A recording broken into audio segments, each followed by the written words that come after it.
O Evangelho, e agora estaremos nessa ocasião terminando assim o penúltimo capítulo do Evangelho de Marcos. Marcos capítulo 15, a exposição dessa noite será do versículo 42 até o versículo de número 47.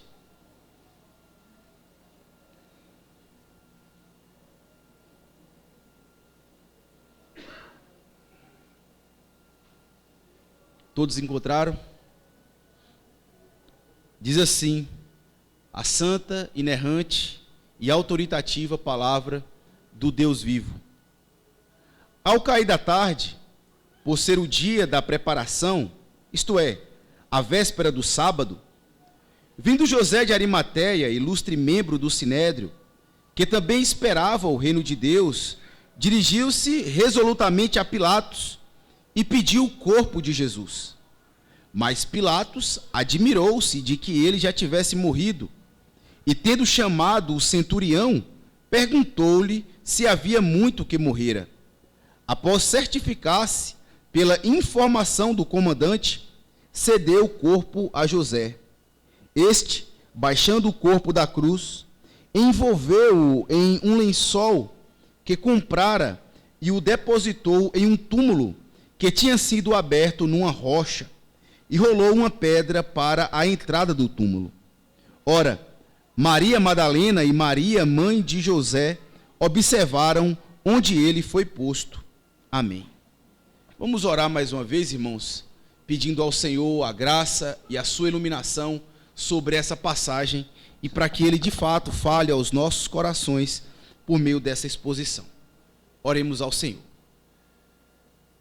Santo Deus que está nos céus, Deus Pai, Deus Filho e Deus Espírito Santo, Deus único, mas que subsiste em três pessoas, de mesma glória, poder e excelência. O Senhor que é santo, é na verdade um fogo consumidor, terrível em santidade e em poder. Atrevemos, ó Deus, mais uma vez a chegar diante de Ti. Mas fazemos isso por meio do Senhor Jesus Cristo, na certeza de que não somos consumidos por conta da sua perfeição e da sua perfeita mediação entre nós e o Senhor. E pedimos, ó Deus, nessa noite, a manifestação da Tua graça, da Tua compaixão e da Tua misericórdia sobre as nossas vidas, de modo, ó Deus, que possamos ouvir a Tua voz a falar conosco essa noite, a fazer conhecida em cada coração a mensagem, a exortação, o consolo daquilo que o Senhor quer transmitir para cada um dos Teus servos, a qual o Senhor trouxe aqui, a qual faz com que essa mensagem seja ouvida. Ó Deus, glorifica o Teu nome na vida e no coração dos pecadores, Senhor Deus, por meio dessa mensagem. Te peço igualmente por mim, devido às minhas fraquezas, limitações e constantes pecados, que o Teu Espírito Santo me envolva, Senhor Deus, com o Seu poder, de modo que eu possa pregar com ousadia e intrepidez no Espírito do Senhor, de modo que eu seja achado fiel na exposição e também na aplicação da Tua palavra aos nossos corações. Ajuda-me, ó Deus, por favor, dessa difícil tarefa da qual o Senhor me encarregou e da qual eu sou inábil, que não tenho necessariamente as habilidades todas necessárias para isso, mas que por Tua graça e apesar de mim, Tu possa, Senhor Deus, cumprir o propósito pelo qual o Senhor tem determinado na vida e nos corações dos pecadores. É o que eu Te peço, Senhor, em nome de Jesus Cristo, o nosso Salvador vivo. Amém.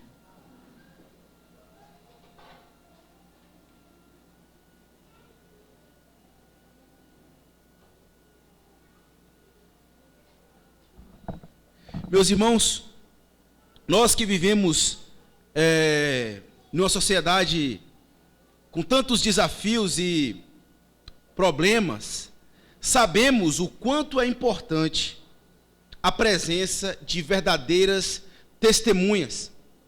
Sabemos a importância de quão é importante termos testemunhas verdadeiras para que notifiquem o erro ou então notifiquem o acerto das pessoas. Não é por acaso que, inclusive nos tribunais de justiça, quando pessoas se aproximam para darem um depoimento, eles são convocados a fazer um juramento diante de Deus e diante das autoridades, que falarão a verdade, somente a verdade e nada mais do que a verdade. Afinal de contas, o testemunho que uma pessoa dá pode de fato mudar o rumo da vida de alguém ou o rumo de algumas circunstâncias. E certa feita, meus irmãos, aconteceu algo comigo que de certa forma ilustra esse ponto que eu quero trazer para vocês. Teve um certo dia, quando eu era criança, e meus pais tinham o costume de me levar até a missa, e como toda criança, talvez não toda, mas a maioria da minha época era como eu, não tínhamos tanta disposição para ficarmos nas missas, pelo tempo que era determinado lá pelo liturgo. E acontece que boa parte, enquanto a missa estava acontecendo, nós costumávamos ficar na rua brincando com os colegas, ou então com qualquer outra coisa que víssemos no meio da rua. E, por incrível que pareça, em um desses dias, enquanto eu não estava com os meus pais, obedecendo assim o que eles costumavam a fazer, enquanto serviam, a Igreja Católica, eles até hoje servem, eu, pela graça de Deus, fui convertido ao Senhor, e agora, mas na minha infância, enquanto eu estava fora, nas ruas brincando, enquanto eles estavam na missa, houve um momento em que, nas minhas brincadeiras, eu fiz com que o lixo que estava na rua fosse espalhada pelas portas da igreja. Havia uma lata de lixo na frente da igreja, e eu que estava brincando com a lata de lixo, deixei que o lixo todo se espalhasse pela rua. Eu olhei para os dois lados e não vi ninguém, exceto um senhor que estava observando tudo o que estava acontecendo. Acontece que esse fato aconteceu logo momentos em que a missa estava acabando e as pessoas estavam saindo. E quando eles saíram para a rua, as pessoas saíram e viram a lata de lixo virada, e eles começaram a perguntar: quem foi que fez essas coisas? Eu prontamente fiquei calado, não quis dar indícios de que fui eu, mas o senhor que estava do lado, ele se levantou do seu lugar, apontou o dedo para mim, foi ele que fez isso aí. Eu tentei argumentar de algum modo, dizendo que não tinha sido eu, mas o argumento dele foi mais forte. Eu vi tudo o que você tinha feito, e foi você mesmo quem derrubou toda a lata de lixo no meio da rua e deixou toda essa bagunça. Meu pai, que estava bem do lado e ouvindo toda a cena, me fez pegar todo o lixo no meio da multidão e colocar lixo por lixo na lata que estava de frente da igreja. Eu confesso para vocês, aquele foi uma das maiores vergonhas que eu passei na minha vida. Mas, por incrível que pareça, a testemunha daquele homem, ainda que ele não saiba o que ele fez comigo naquele dia, se redundou em um bem enorme na minha conduta, como também na minha forma de proceder dentro da minha sociedade. Porque a partir daquele dia em diante, eu entendi que as minhas obras, elas teriam consequências em alguma coisa que eu fizesse. E a partir daquele dia, eu ponderei muito com o que eu iria brincar, com as pessoas com quem eu ia andar, e de certa forma isso formou uma parte da pessoa que eu sou hoje. Ele certamente não sabe disso, mas aquele testemunho que ele deu, não permitindo que eu continuasse no erro de mentir e fazer que me passar por desapercebido do que havia acontecido, mudou de certa forma aquela criança que havia feito aquela travessura. E isso, meus irmãos, eu quero trazer para vocês essa noite, porque é exatamente o ponto que Marcos quer trazer para nós aqui no versículo 42 a 46.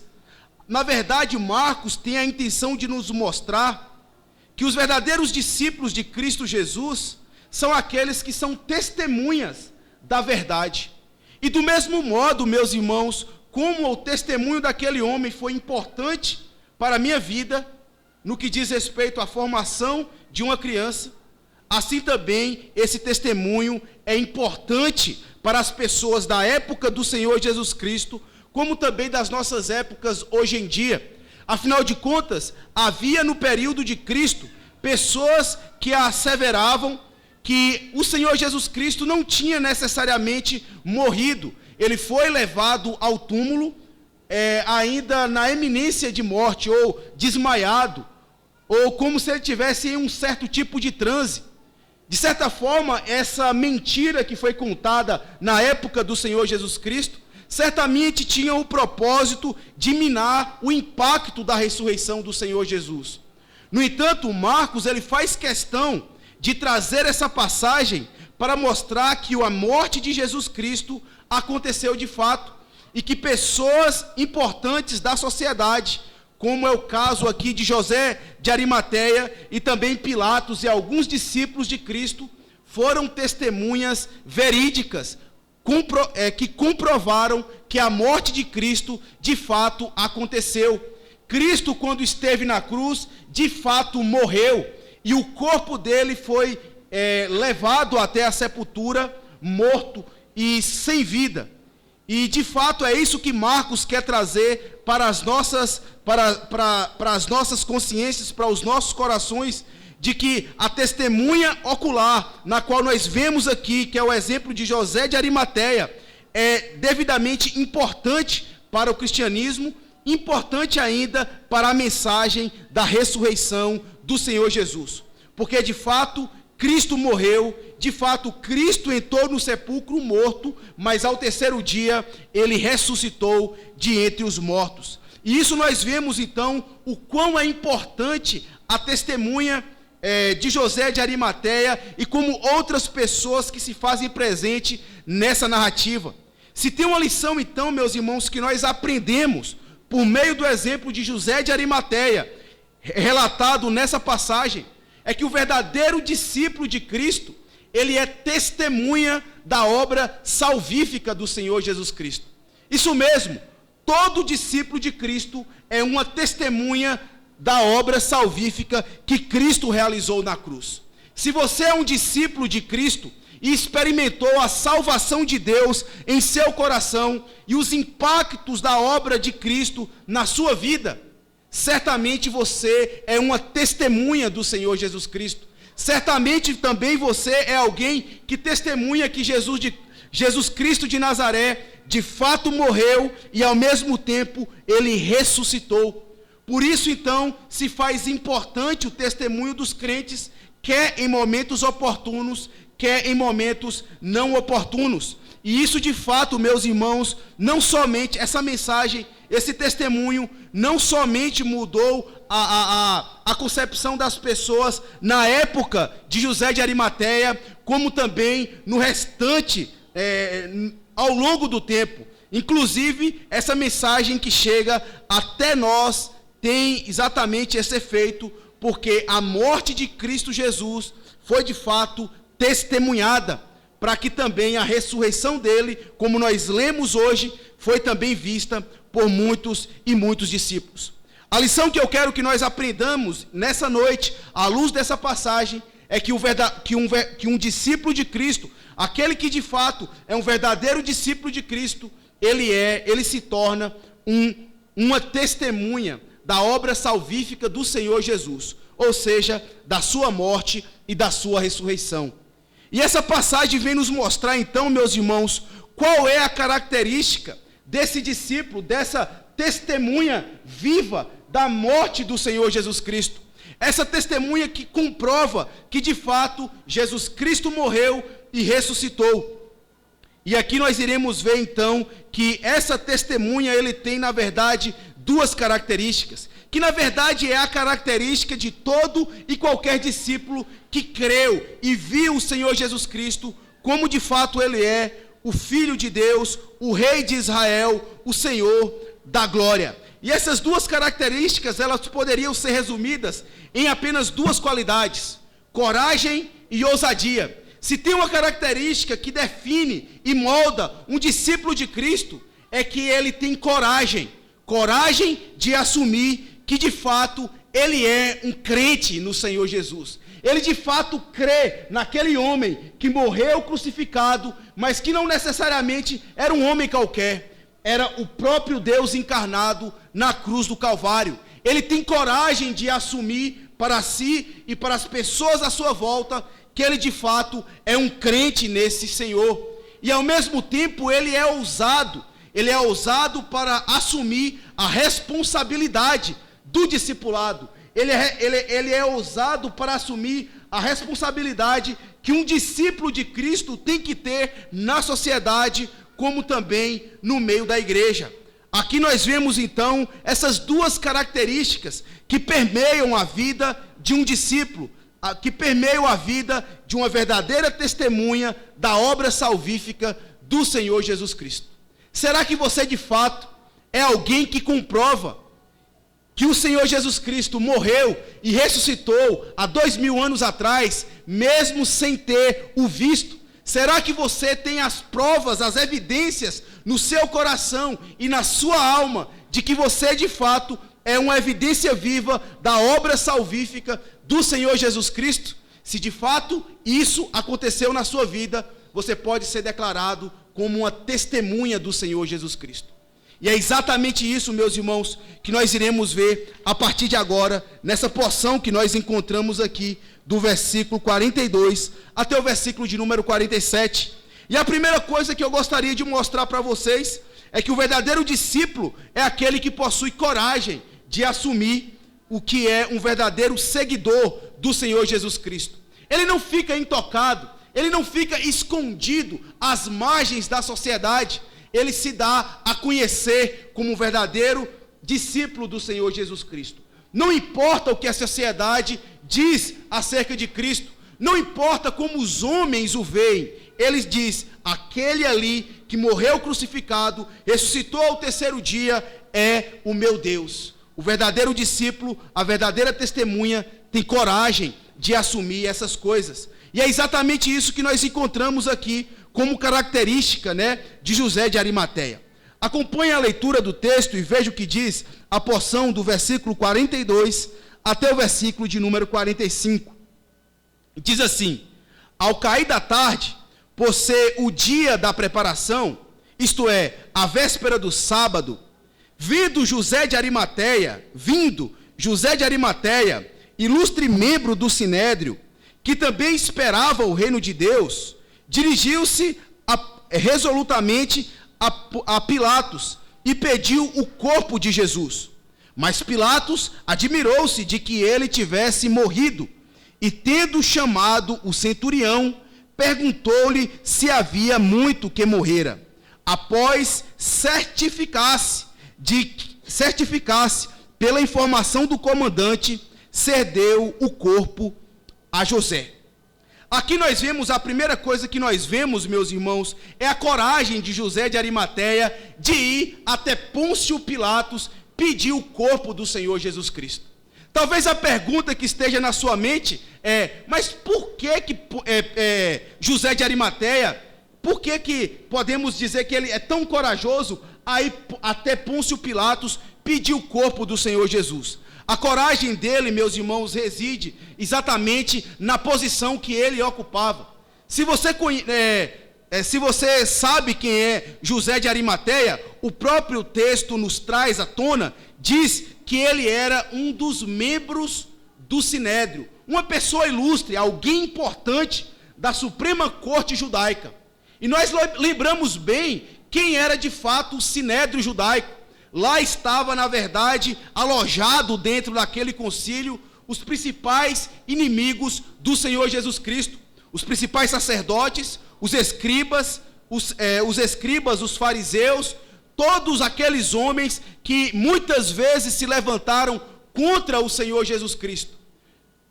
José de Arimateia fazia parte exatamente daquele concílio.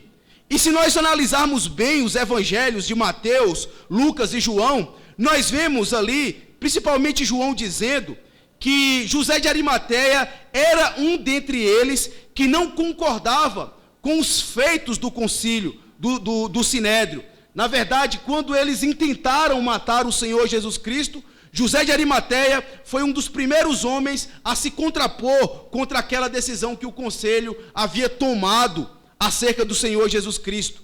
Mas Lucas e João ainda irá nos relatar que, apesar de Sinédrio, apesar de José de Arimateia ser um homem que defendia a causa do Senhor Jesus Cristo dentro do Sinédrio, e até mesmo chamá-lo de discípulo, ele mantinha a sua fé em Cristo, meio que em secreto, meio que escondida.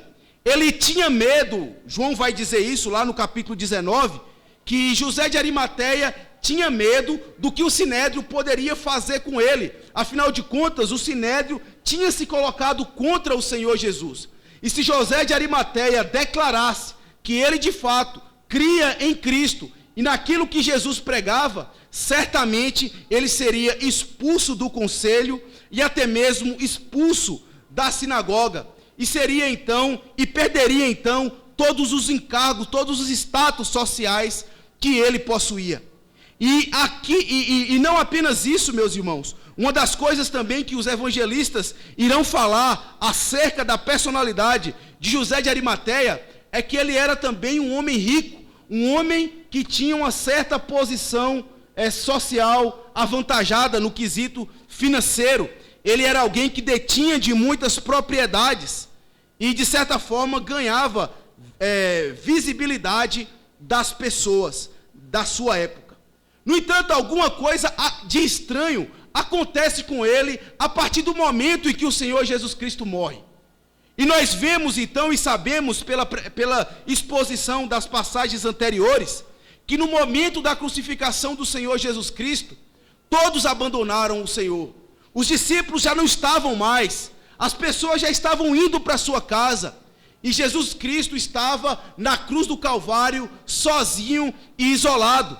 E como nós lembramos bem, aquele dia era era a sexta-feira, era a véspera do sábado. Jesus Cristo tinha sido crucificado das 9 horas da manhã até as 3 horas da tarde, que foi o momento em que ele morreu, propriamente dito.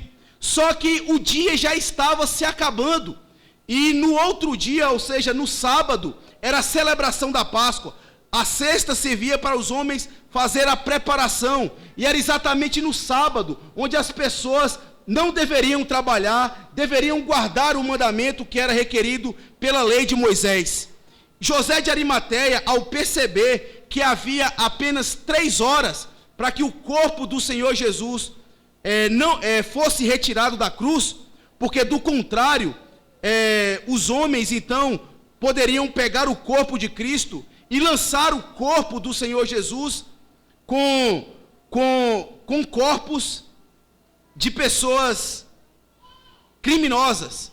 Na verdade, era costume entre os romanos que aquelas pessoas que foram crucificadas, os seus corpos eram meio que colocados de lado, excluído, exposto, porque era um corpo necessariamente imundo, que não tinha nenhuma dignidade.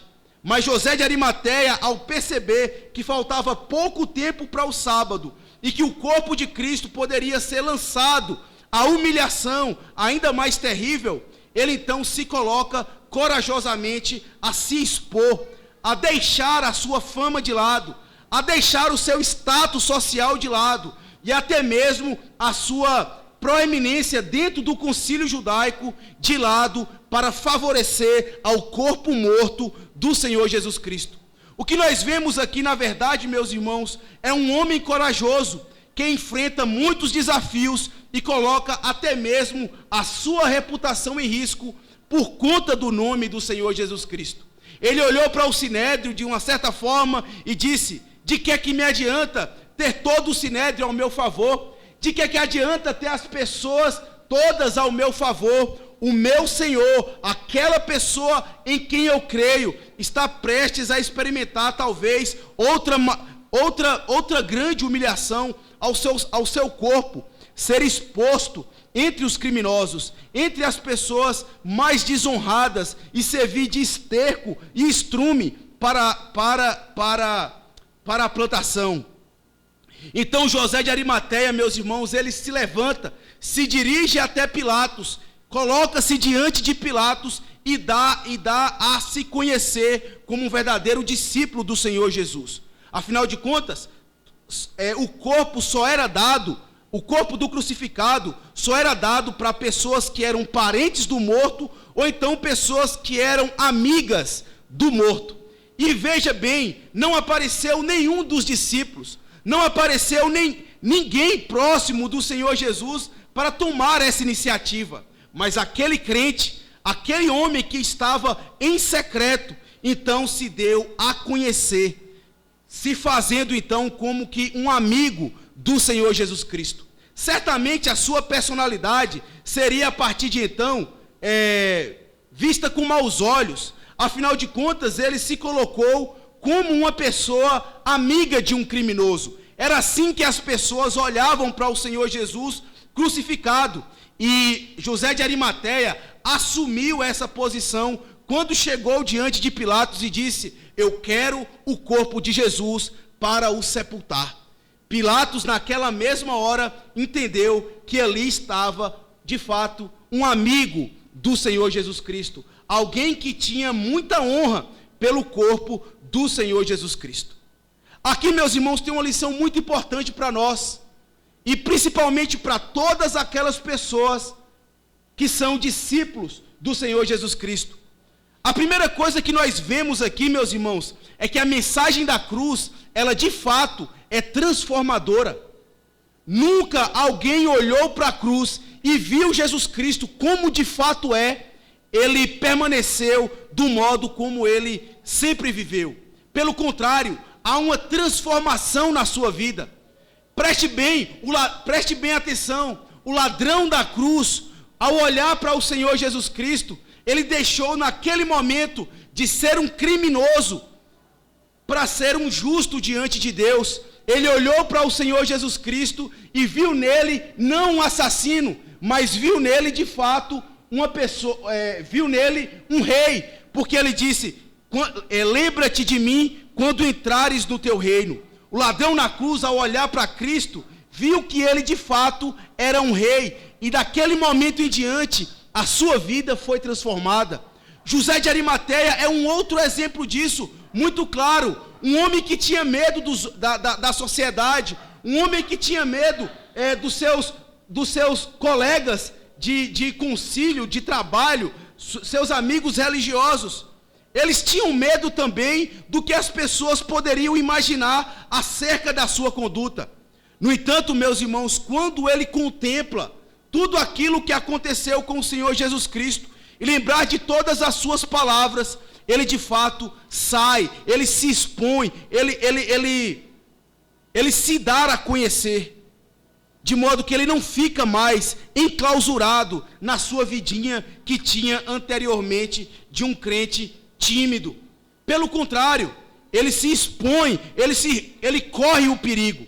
A grande verdade é, meus irmãos, que a mensagem da cruz, ela transforma a vida de pecadores.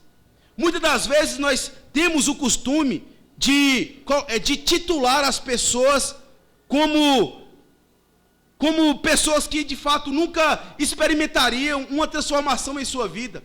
Seja ela um bêbado, uma prostituta, ou pessoas que estejam na condição mais drástica socialmente falando.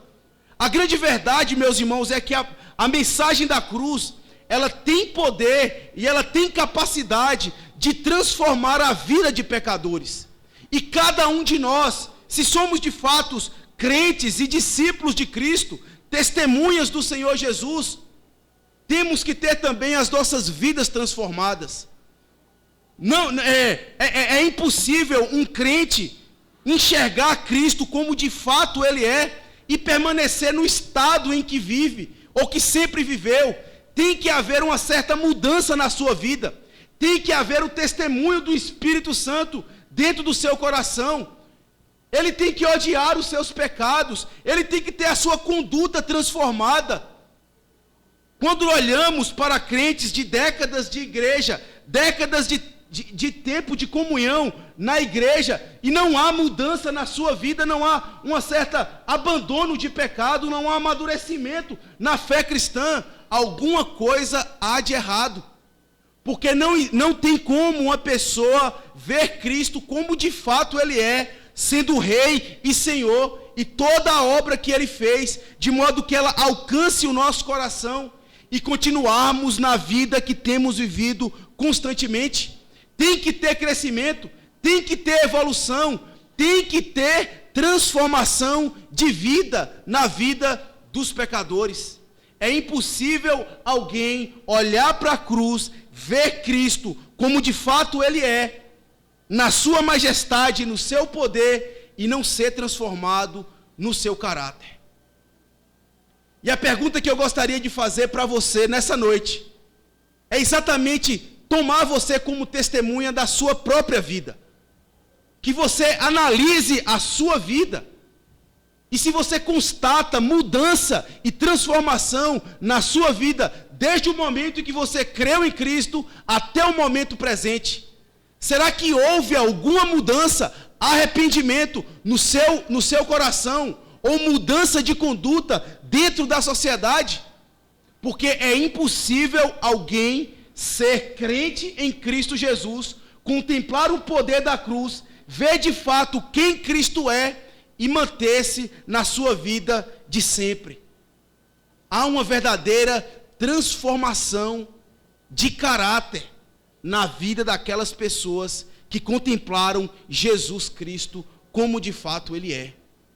A cruz, meus irmãos, transforma coração de pecadores, transforma a vida de pecadores, ladrões que agora são ex-ladrões, prostitutas que são agora ex-prostitutas, ou qualquer outro ex que possa existir. De fato, se eles conseguiram contemplar Cristo como de fato Ele é, a mudança e transformação nos seus corações. Mas não para por aí, meus irmãos. Além da coragem externada aqui por José de Arimateia, nós vemos agora os frutos que ele colhe do seu testemunho de Cristo Jesus, da coragem que ele tem de evidenciar a sua fé, o seu discipulado, de testemunhar-se como um amigo do Senhor Jesus. Nós vemos aqui no versículo 44 e 45, então, a recompensa de José de Arimateia. E diz assim: mas Pilatos admirou-se de que ele tivesse morrido, e tendo chamado o centurião, perguntou-lhe se havia muito que morrera. Após certificar-se pela informação do comandante, cedeu o corpo de José, cedeu o corpo a José. Aqui nós vemos, meus irmãos, que a primeira recompensa que José de Arimateia tem, nada mais é do que fazer outras testemunhas do Senhor Jesus Cristo. Não necessariamente do Senhor Jesus Cristo, mas da morte do Senhor Jesus Cristo. Como inicialmente eu havia dito para os irmãos, havia um certo populacho na época de dizer que o Senhor Jesus Cristo havia sido sepultado com vida, ou desmaiado, ou então em algum certo tipo de transe. Mas nós vemos aqui que a atitude de José de Arimateia suscitou agora mais duas testemunhas importantíssimas, de que de fato Jesus Cristo havia morrido e de fato estava no túmulo morto. E essas pessoas nada mais eram do que Pôncio Pilatos, aquele que mandou matar o Senhor Jesus Cristo, e o centurião, o comandante dos soldados que crucificaram o nosso Salvador. A José de Arimateia, quando chegou até Pilatos e disse: olha, o Senhor Jesus já está morto, me dê o corpo dele. A primeira reação que Pilatos demonstrou foi de admiração, porque na verdade o corpo de um crucificado, ele demorava mais ou menos 2 dias até que ele viesse a falecer. Mas no caso do Senhor Jesus Cristo, foi completamente diferente. O Senhor Jesus Cristo, em apenas 6 horas, ou seja, das 9 horas da manhã até as 3 horas da tarde, já havia morrido diante dos flagelos e da crucificação que ele experimentou. Só para vocês terem uma ideia, para que os outros 2 ladrões que foram crucificados do lado de Cristo ainda não havia sido morto. Foi necessário que os soldados quebrassem as pernas dos ladrões, a fim de acelerar a morte dos bandidos. Mas no caso de Cristo, foi completamente diferente. Antes mesmo de um dia, ou até mesmo antes mesmo de 12 horas, o corpo do Senhor já havia sido, o Espírito do Senhor já havia sido entregue ao Pai, e ele havia morrido. E é exatamente por isso que Pilatos aqui, ele fica admirado do corpo de Jesus já ter morrido. E então, para certificar de que de fato Cristo estava morto, ele chama o comandante, o próprio centurião, que comandou os soldados, a certificar de que o corpo de Cristo estava morto. O soldado, o centurião, vai lá, constata, inclusive um dos soldados, ele fere o lado do Senhor Jesus Cristo, para testemunhar que de fato ele estava morto. Quando o soldado enfiou a lança, não houve qualquer reação da parte do Senhor Jesus Cristo. Nisso então, eles testemunharam que não havia mais vida no corpo do Senhor Jesus. Então o comandante se volta para Pilatos e diz: de fato, o corpo de Jesus Cristo de fato está morto. Está apenas ali o corpo morto do Senhor Jesus. Então o que vemos aqui, a primeira recompensa da coragem de José de Arimateia, meus irmãos, foi suscitar 2 testemunhas importantes para a sua época. 2 testemunhas que comprovavam que de fato Jesus estava na cruz e de fato ele morreu, que ele foi à sepultura de fato morto, e não como as pessoas divulgavam lá na sua época. E aqui, meus irmãos, temos mais aqui uma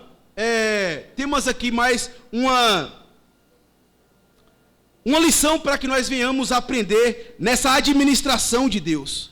Nós vemos, meus irmãos, aqui a ação providencial de Deus no que diz respeito às nossas vidas. De fato, o Senhor Jesus, de fato, o nosso Deus, ele estava controlando e determinando toda a situação. De fato, ele estava cuidando nos mínimos detalhes do corpo do seu Filho Jesus Cristo.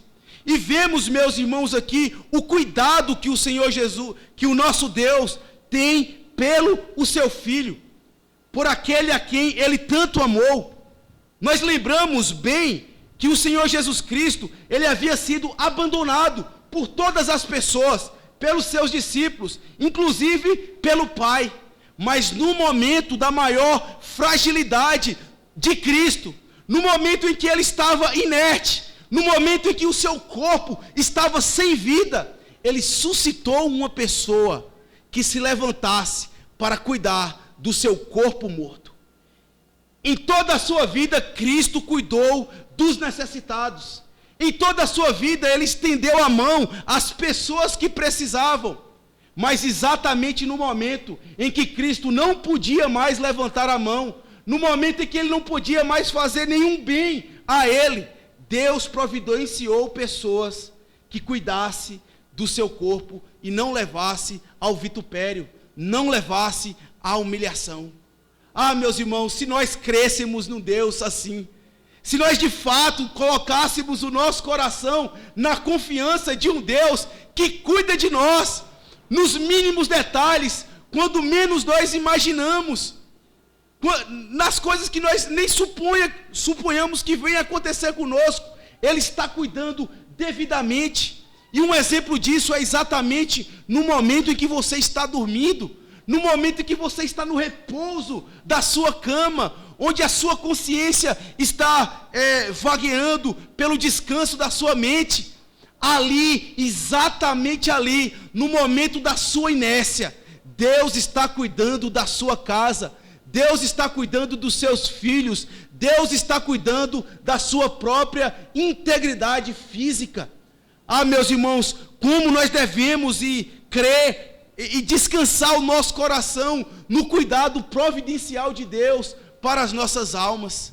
Como devemos descansar a nossa alma na mão desse Pai que é amoroso conosco e não nos deixa em situação nenhuma. Eu não sei, devidamente não sei quais são as dores que permeiam a sua alma. Eu não sei quais são as preocupações que tem na sua mente, seja ela financeira, seja ela familiar, seja ela de ordem de trabalho ou de qualquer outra coisa que seja.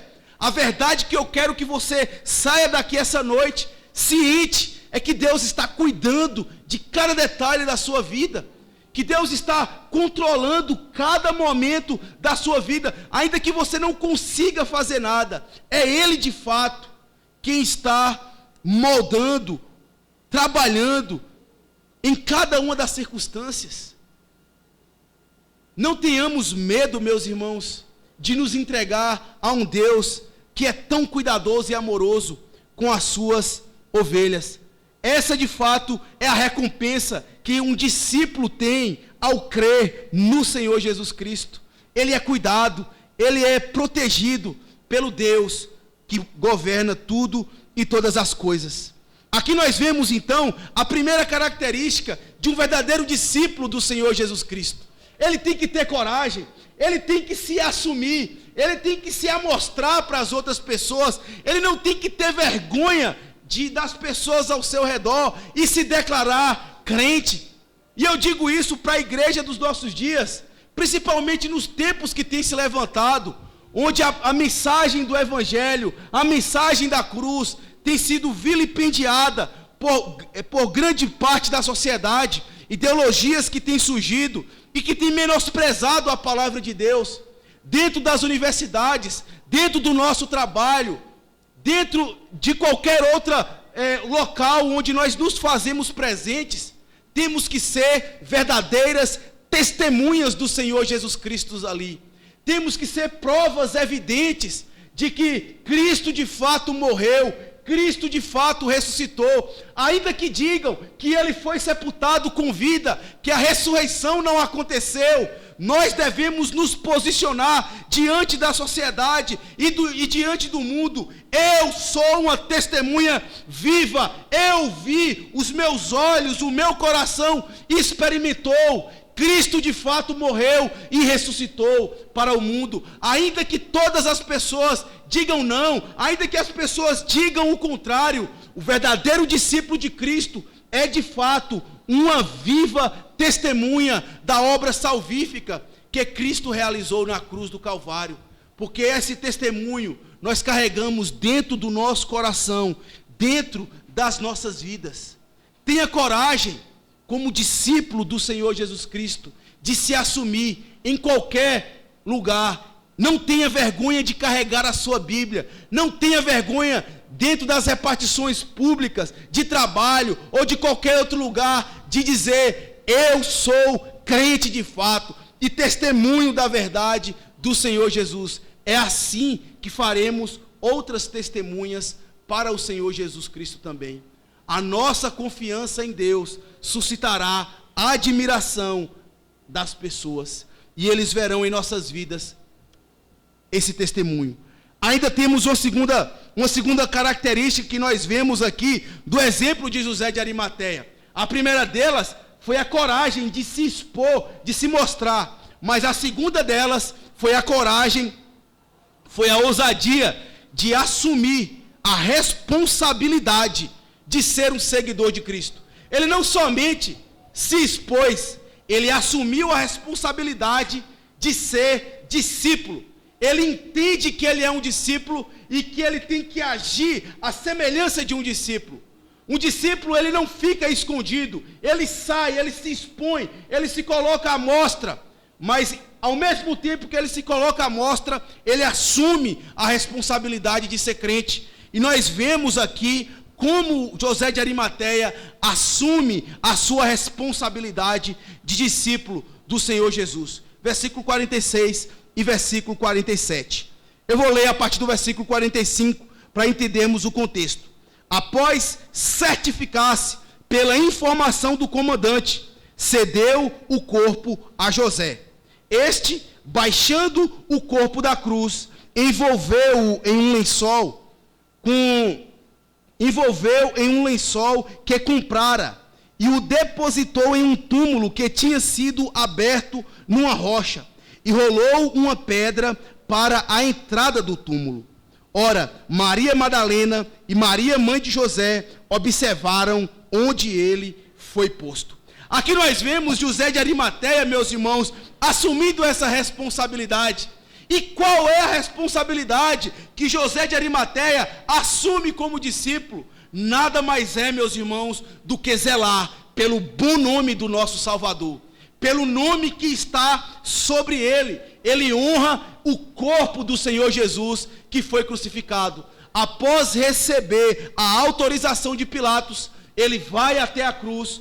Se nós olharmos o outro relato, o relato de Lucas e João, Mateus também irá dizer, nós vemos que ele não estava só. Nicodemos foi uma das pessoas também que tinha medo dos judeus e que cria no Senhor Jesus Cristo, que foi juntamente com José de Arimateia tirar o corpo do Senhor Jesus Cristo. Lá ele reuniu algumas pessoas, tirou o corpo de Cristo da cruz, colocou aromas, foi comprado aromas e tecidos para embalsamarem o corpo do nosso Senhor.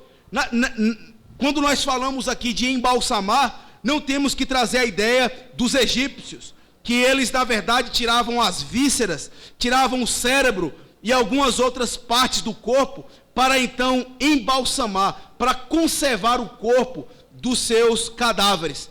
Não é necessariamente isso que José de Arimateia estava fazendo com o corpo de Cristo. Na verdade, se nós olharmos os relatos dos outros evangelistas, é dito que foi colocado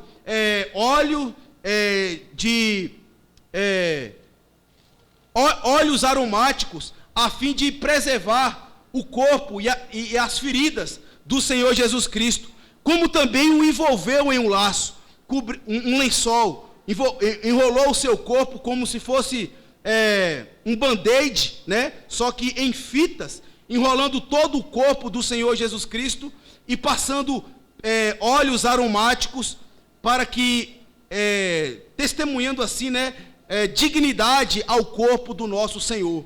E não apenas isso, logo depois que eles embalsamaram o corpo do Senhor, José de Arimateia, que era um homem rico e tinha uma propriedade ali próxima, um túmulo de pedra, um túmulo escavado em uma pedra, foi exatamente para esse local onde José de Arimateia depositou, juntamente com Nicodemos, o corpo do Senhor Jesus Cristo. E então, em seguida, como diz aqui o versículo 46, eles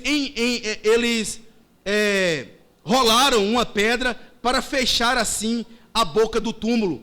E foi exatamente naquele local onde Jesus Cristo foi depositado, com toda a dignidade, com toda a honra que um corpo poderia experimentar. Assim José de Arimateia deu ao Senhor Jesus Cristo tudo aquilo enquanto estava nas suas condições. A grande verdade que nós vemos aqui, meus irmãos, é que José de Arimateia, ele assumiu a responsabilidade para si. Não tinha nenhum dos discípulos ali, ele estava sozinho. E se só tem eu aqui, os outros fugiram, então a responsabilidade é minha. Ele não necessariamente esperou por Pedro, por João ou por qualquer um outro dos discípulos.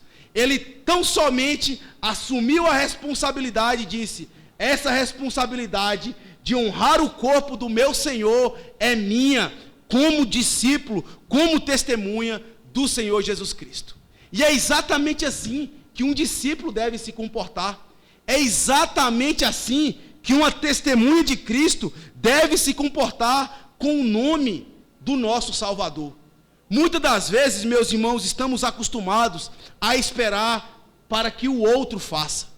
Vivemos dentro do reino de Deus, participamos do reino de Deus, mas o reino de Deus tem tantas necessidades, e eu percebo tantas necessidades dentro do reino de Deus, dentro da igreja, mas na maioria das vezes eu Eu espero que as outras pessoas façam. Eu espero que o pastor faça. Eu espero que o diácono faça. Eu espero que o presbítero faça. E não necessariamente assumimos a responsabilidade de sermos discípulos do Senhor Jesus Cristo. Não tomamos a iniciativa de sair e anunciar o evangelho às pessoas perdidas, porque esse é um trabalho do pastor, esse é um trabalho dos presbíteros, esse é um trabalho da junta diaconal. Não, meus irmãos, se não tem quem faça. A minha atitude como discípulo é ir lá e providenciar um meio de fazer. Nós vemos aqui, meus irmãos, que José de Arimateia, ele não somente honrou o corpo do Senhor Jesus Cristo com o seu serviço, com o seu trabalho, mas também com a sua riqueza, com a sua propriedade. Ele comprou os aromas, ele comprou o band-aid, ele deu uma parte do seu terreno para colocar o corpo do Senhor Jesus Cristo.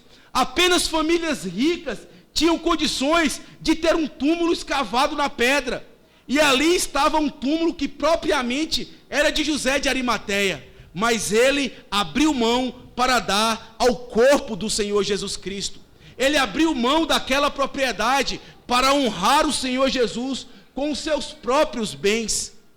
E é exatamente isso, meus irmãos, uma das responsabilidades que nós temos como igreja é honrar o nosso Deus com os bens que possuímos.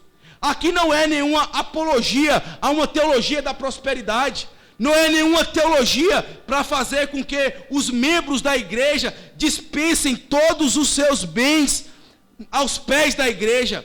Pelo contrário, aqui na verdade o que é visto pela atitude de José de Arimateia é entender que tudo o que ele possui não pertence a ele, que nada mais é do que um simples mordomo que está cuidando dos bens do Senhor. A terra inteira é de Deus, os bens preciosos são todos de Deus, as famílias da terra, os homens da terra, tudo que possui a terra é de Deus. Nós somos apenas meros mordomos, serviçais, administradores dos bens do Senhor. E muitas das vezes nós queremos nos apropriar do bem e dizer: é meu, não dou a ninguém, é só para servir a mim. Não, meus irmãos, o nosso esforço, o nosso coração, tudo que temos pertence ao Senhor e devemos honrar o nosso Senhor com isso. A casa do Senhor, a vida de outros irmãos, devemos muitas das vezes nos desapropriar de certas coisas para honrar o nome do nosso Deus. Assevero mais uma vez, não é nenhum tipo de teologia da prosperidade, mas é de fato o que está dentro do coração de um discípulo do Senhor Jesus, de uma testemunha de Deus. A segunda lição que eu gostaria de trazer para nós dessa noite, meus irmãos, é também a honra que as mulheres recebem dentro do reino de Deus. Nós vemos isso exatamente pelo relato de Marcos, ao mencionar aqui as mulheres como testemunhas da morte do Senhor Jesus Cristo. Nós vimos Marcos relatar lá no versículo de número 40 do capítulo 15, a presença das mulheres, meio que de longe, observando de longe a morte do Senhor Jesus. E mais uma vez Marcos, ele repete aqui a presença das mulheres como cuidadoras do corpo do Senhor Jesus. Se vocês observarem bem, Marcos diz aqui que as mulheres, Maria Madalena, Maria mãe de José, observavam onde foi posto o corpo de Jesus Cristo. Elas ficaram atentas, elas tinham preocupação do que é que estavam fazendo com o nosso Senhor. Estavam tirando o corpo de Cristo da cruz. Onde será que estão depositando? Onde será que irão colocar? E elas então seguem exatamente no local onde estava depositando o corpo de Cristo, para testemunhar o local e assim então fazer os outros preparativos necessários após o sábado que estava se aproximando. Na verdade, meus irmãos, uma das coisas que os evangelistas fazem como também todos os autores do Novo Testamento, como também de toda a Bíblia, é conceder uma valorização às mulheres. A sociedade judaica, de fato, ela era muito opressiva com as mulheres. E aqui o que é que os apóstolos estão fazendo? Nada mais é do que resgatando o valor e a importância que as mulheres tinham dentro da tradição cristã. Elas têm o seu lugar, elas têm as suas posições e de fato devem ser valorizadas, honradas, não para serem pisoteadas e até mesmo subjugadas, mas elas eram aquelas que estavam constantemente do lado, auxiliando, observando o que estava acontecendo. Não podemos esquecer, meus irmãos, e não poderíamos passar desapercebido dessa passagem, ao ver a presença das mulheres, exatamente no local onde Cristo foi sepultado, e não lembrarmos do que aconteceu no Jardim do Éden. De fato, foi naquele local onde o homem morreu, e toda a humanidade morreu. E quem estava do lado dela, e quem estava de lado daquele Adão, foi exatamente a sua esposa Eva, que testemunhou o que ele havia feito. E aqui nós vemos a mesma cena se repetir. Nós aqui estamos dentro de um jardim. Talvez o texto não fale, mas se você for lá no Evangelho de João, você vai ver que o corpo do Senhor Jesus Cristo foi colocado dentro de um jardim.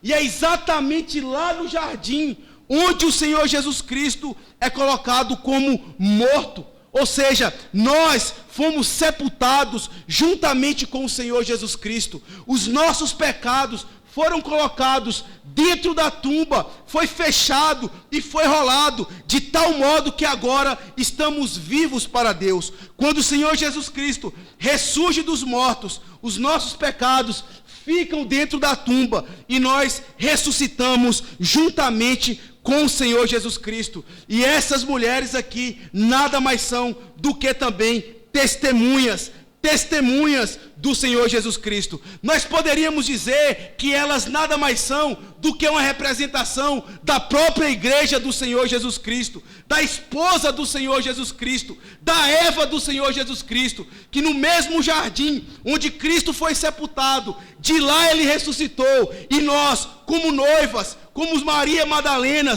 como Maria, mãe de José, somos testemunhas vivas de que o nosso Salvador morreu, foi sepultado, mas também ao terceiro dia ressurgiu dos céus. Igreja do Senhor Jesus Cristo em Itaberaba. Não podemos esquecer isso. Somos testemunhas vivas do que Cristo realizou. Somos a esposa, a noiva do Cordeiro que um dia há de voltar. Então, onde quer que estejamos, seja na repartição pública, seja em nossa casa, seja na sociedade, somos testemunhas vivas, devemos agir como testemunhas vivas. Como fazemos isso, pastor? Do modo como nós ouvimos, tendo coragem para assumir que somos discípulos de Cristo e ousadia para assumir a responsabilidade do discipulado. Que Deus, meus irmãos, nos abençoe, nos ajude e nos faça verdadeiras testemunhas vivas de Cristo, o nosso Salvador. Amém. Vamos orar mais uma vez ao Senhor, agradecendo pela sua palavra. Bendito Deus e Pai do Senhor Jesus Cristo, damos graças ao Senhor pelo que acabamos de ouvir. Ó Deus, faz com que sejamos de fato testemunhas vivas da obra salvífica que Cristo realizou na cruz do Calvário. É verdade que o nosso Senhor, Ele morreu, mas é verdade também que Ele ressuscitou, e aqui estamos, ó Deus, para testemunhar, quer para gregos, quer para romanos, troianos, ou qualquer outra classe que possa existir na sociedade, que nós somos testemunhas vivas. Faça, ó Deus, dá-nos coragem, dá-nos ousadia para assumir a responsabilidade de ser um crente em Cristo, de ser uma testemunha do Senhor. É o que nós te pedimos, em nome dele, amém.